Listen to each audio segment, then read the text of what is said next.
Hello everyone and welcome once again. So today we are discussing all things pop culture and we are going to talk about how wokeness has destroyed the art of unique stories, and also we are going to discuss the death of Kim Sae Ron. Let's go.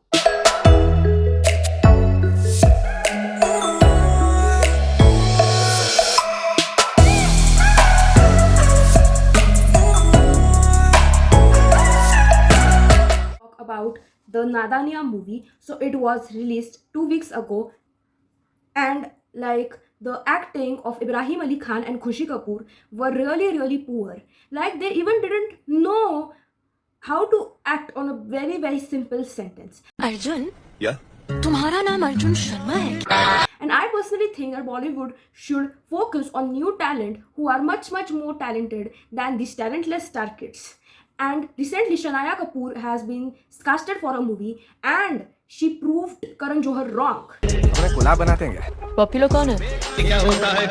She is acting much better than Khushi Kapoor. I'm very shocked to see that. So yes, even though you look cute, you have the Kapoor Khan tag, this does not mean that we are going to like your movies. Like Bollywood is like just copying the story out, casting talentless junk, and like trying to copy from another industry, etc. And also recently, like Jennie's song was released by Jennie, who is the singer, who is a member of Blackpink. Now they are soloists. Even BTS got disbanded this year, which I feel really bad. And also we like her song Like Jennie was copied from Rani by of the movie Rani and Rocky Ki Prem Kahani. Jenny, think I really like Jenny. Haters they don't really like Jenny. Cause they can never ever Rani, keep body, I'm Jenny. And I personally think that these are minor differences. Even the singer Pritam, who actually composed that Rani song, also told that why we are so much criticizing other people, because many fans of Jennie are criticizing Alia Bhatt, saying she's a pajit, saying that she's so ugly, and even Alia Bhatt's pro fans are saying, oh, Jennie is a copycat and all. See, a small amount of inspiration or a small amount of copying is not at all wrong. In fact, it could beautify the song. And also, yes, let's enjoy the song. These celebrities don't care a single F about you. So why we should spend our whole lives thinking about them?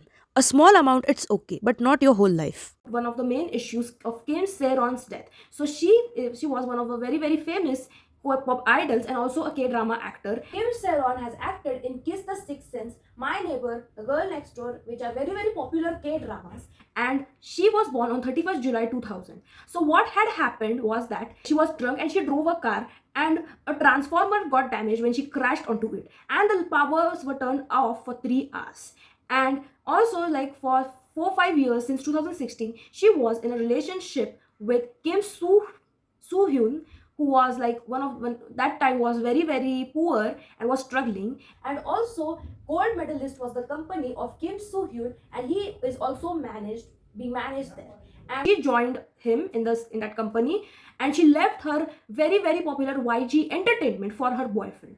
When Sae Ron joined, it was a relatively new company. Drunk case happened in 2022, and like she had to pay the fine, and that's correct. That what she did was unlawful, but a lot of excessive judgment and hatred was passed on to her. She stopped getting projects, and also like when nobody was interested in her. And then she joined a cafe. There also she faced bullying, and I think this is wrong. And on 16th February 2025, that is on the birthday of Soo-hyun, she died. That is, she committed suicide. And once recently her aunt's interview came out, and then her aunt alleged Soo-hyun, saying that because of him that happened. So what exactly happened was that on 2021 their breakup happened, and like Soo-hyun by that time was one of the highest paid K-drama actors. And so we can realize that the suicide thing is not at all a reason for financial stability, but I think that is due to a huge relationship problem, extramarital affair or anything or something similar like that. And yes, Soo-bin is like recently alleged, and I personally think that it is his fault, and also it is Sae Ron's fault. So another actor named Woo Bin, who like used to work with Sae Ron since her childhood. She was a very well established child actress, and like he was a well-wisher of her.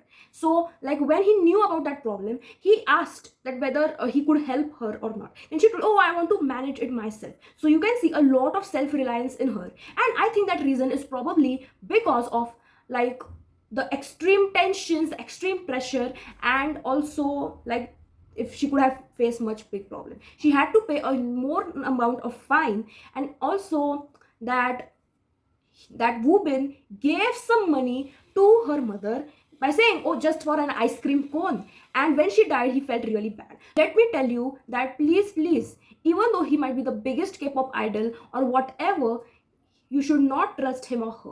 And we have to be very discerning with whom we love, with whom we marry, and with whom we date. And also we should not blindly trust anyone. And of course, when someone asks for help, we should help. We should seek help, because suicide is not the answer to any problem. In fact, it could amplify the problems. Imagine if she would have not died, then she could have faced much worse problems. So yes, please don't take the example of Sae Ron to solve your problems.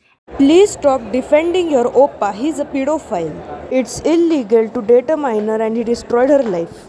You should not ignore reality because of your feelings, because of empathy.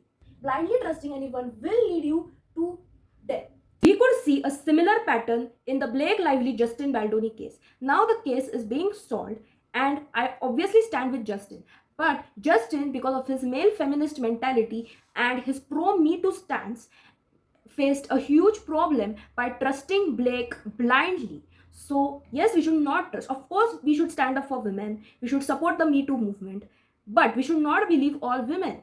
And also, like what he's doing is great. But blindly trusting anybody will like have huge problems. Even I have faced huge problems. I got betrayal, I was about to be expelled, and all those things.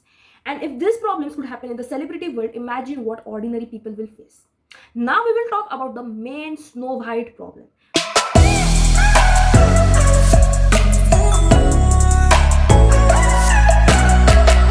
On 3rd April, it's my birthday, and hence I'm going to plan a special bumper, a special gift for y'all. So you should tag your friends on this post, and anybody who has the maximum tags will get a special birthday special gift from Call to Cultivate team. So yes, do follow my Instagram, X, and YouTube handles, and also participate in this special competition. Lucky winners will get it. I have almost completed 2 decades of my life. I'm really happy that I am grown once again, and this year I will focus on being a much better version of myself. And yes, let's grow together and enjoy together. So the movie Snow White was released recently on 23rd of March, and it starred Rachel Zegler and Gal Gadot. Rachel Zegler played the famous Snow White princess, whereas Gal Gadot played the evil queen. So you obviously know the story that Snow White is a very feminine princess. She's a very fair princess, and like there is the evil queen who doesn't like her, and she thinks that, oh, she's the only beautiful woman. And then Snow White goes to live in with the 7 dwarfs to save herself from that queen, and suddenly the queen gives her a poison apple, she dies, and the prince saves her, and all that thing. And like Rachel Zegler's acting was not that bad. Rachel acted surprisingly really nicely, but Gal acted really terrible. But the problem was her marketing strategy and also her entitled mindset during her interviews, during her Instagram stories, etc. And to everyone who hates when I win, the winged victory came to the Louvre in pieces, and people still line up to see This her. was her terrible response when can only hope the movie flopped with That only despite my $43 flaws, million and in the despite box my cracks office. and my breaks, and there are many of them, that at every premiere and everything I do, people will wait in line to see.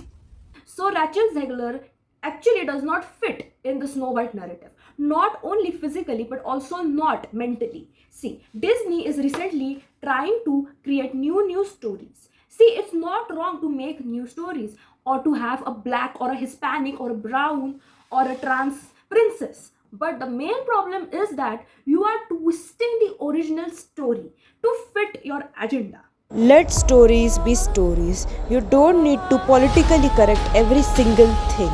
But if she hates the concept of Snow White, she should have not acted there. And if that is not bad enough, the dwarfs weren't dwarf. Like dwarf actors weren't casted. So where is that DEI thing gone? In dustbin? Yes. Dwarf actor Jason Acuna slammed Disney for not casting Disney actors. So Disney had to remove the real actors and instead casted CGI actors. Dwarf actors are really stereotyped in Hollywood who play the not so important roles. So yes, Snow White was famous for her rosy lips, her pale white complexion, and her soft, delicate, feminine nature. And that is not wrong at all. It's not wrong to be white. It's not wrong to be a feminine, submissive woman. And also, it's not wrong to be black, brown, or to be a lesbian, or to like be a masculine or a girl boss type woman. I am myself a girl boss type woman. But this does not mean I will demonize someone who is traditionally feminine. Are you changing the character of Snow White? You should create a new princess. Nothing wrong with that. You can look at Mona, you can look at many other princesses. So except for Sleeping Beauty, Cinderella and Snow White, and Rapunzel, almost every other princess has that girl boss behavior, which is not wrong at all. Cinderella was the only good live action remake. I could have been a better Snow White, I think. Her makeup, outfit, and costumes were really tacky. Rachel Zegler is very entitled and has a very disgraceful behavior. Not at all like the Snow White, but like the Witch of the West. She had posted on an Instagram story that, oh, if you don't vote for Kamala Harris, if you don't support reproductive rights, if you don't vote or have the values which I have, I'm not going to support your business. Okay, then we are also not going to support the business which you promote. And yes, you are promoting your movie. Why are you mixing politics into that? Snow White, because of her offline behavior, her online behavior is also being demonized, and only 1.7 stars out of 10 stars were given to the movie. In fact, this amount of stars were a lot. It should have been less than 0.5. And even liberals and all those leftists are criticizing that movie. It's not only the white straight men who are criticizing. Everybody except those extreme crazy ones are criticizing that movie. And yes, I have seen that movie a bit and I didn't like it because of her crazy narcissistic behavior. You can see in her interviews. Rachel seemed disrespectful towards her co-star Andrew Burnap, who played the thief who saves and loves her. You know, the original cartoon came out in 1937, and very evidently so. There's a big focus on her love story with a guy who literally stalks her. Yeah. Weird. So we didn't do that this time. Edge to it on stage. What do you mean by that? I just mean that it's no longer 1937, and we absolutely wrote a Snow White that is not going to be saved by the prince. She's not going to be saved by the prince, and she's not going to be dreaming about true love. She's dreaming about becoming the leader she knows she can be. She behaves badly with Gal Gadot also, like this cancel culture thing, which I think is really wrong. Rachel Zegler's and Gal Gadot's this conflicting behavior is probably due to their stance on the Israeli-Palestinian conflict. Rachel Zegler has voiced her support for Palestinian people, whereas Gal Gadot is a Zionist and has voiced her support for Israel. See, it's okay if you don't agree everything with what Gal Gadot believes. We can clearly see that how much she has been graceful and how much she behaved well with the PR team, and her interviews were so graceful, and she was also seen posing with Chirlin in the Disneyland while she was promoting her movie. So I personally think that the roles could have been swapped and it could have been a much better movie. Rachel Zegler is not going to be casted, and please Disney, have some morals, have good storylines. He was seen in an empty theater watching. Create new princesses, no matter how it might be, how she might be, but please don't recreate original stories. Even in that movie Tangled, which was going to be released, it was about to star Avantika. She replaced Rapunzel. She's the superstar of Mean Girls. She acted there, and she's really talented. She's really beautiful. Avantika Vadanappu, she originates from Telangana, India, and I'm proud as an Indian. I'm really happy that an Indian American is being casted, but not as Rapunzel. She should be a new Indian princess should be created. And yes, let's not replace Rapunzel's blonde hair or Snow White's white skin. What Disney is doing is not progress. It's pure degeneracy. Thank you guys for listening to this episode. Do share your thoughts on these pop culture trends. So yes, I think that the Snow White movie is not as what it was there in 1937. This wokeness is going to destroy the whole entertainment industry. Bye.